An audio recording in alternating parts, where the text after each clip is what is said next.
Alors, une des raisons qui m'a conduit à élaborer la doctrine de l'astrologie relativiste, c'est mon travail d'historien.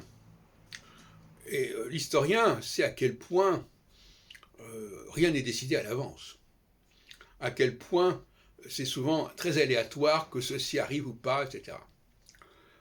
Et par conséquent, ceux qui voudraient que l'astrologie puisse prévoir ce que l'histoire va produire, c'est déjà un contresens.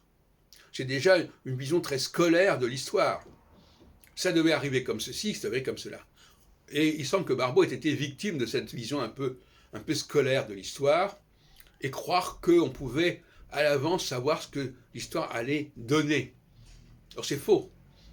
Il suffit de, je sais pas, regarder par exemple l'histoire de la Révolution française, on voit bien à quel point les choses ont tenu à très peu de choses et que pourquoi celui-ci a gagné ou pas gagné, pourquoi un coup d'État a réussi ou pas réussi, ça se joue à quelques millimètres près, et par conséquent c'est absolument imprévisible.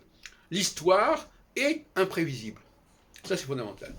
Et donc si l'histoire est imprévisible, l'application de l'astrologie à l'histoire est une aberration, est une absolue, c'est inconcevable. Donc, pour prétendre comme Yves Lenoble que c'était merveilleux d'avancer 36 ans à l'avance quelque chose, ça n'a pas de sens, puisque par définition, on ne peut pas annoncer à l'avance des choses pareilles. C'est infaisable, c'est inconcevable. Donc, est-ce que ça veut dire que pour être un bon adhérent de la doctrine astrologique, il faut croire à ce que cette histoire... Non, non, absolument pas. On n'a pas à croire à cela. Alors... Maintenant, la question de savoir qu'est-ce qu'on peut prévoir en astrologie, j'en ai déjà parlé, on peut prévoir le comportement des leaders. Parce que les leaders obéissent à des cycles, et quelque part, on sait comment ils vont vivre ces cycles. Ça ne veut pas dire qu'on sait exactement ce qui va se passer, parce qu'il y a des facteurs qui peuvent entrer en jeu. Mais enfin, il y a quelque chose de prévisible quand on étudie l'histoire des leaders.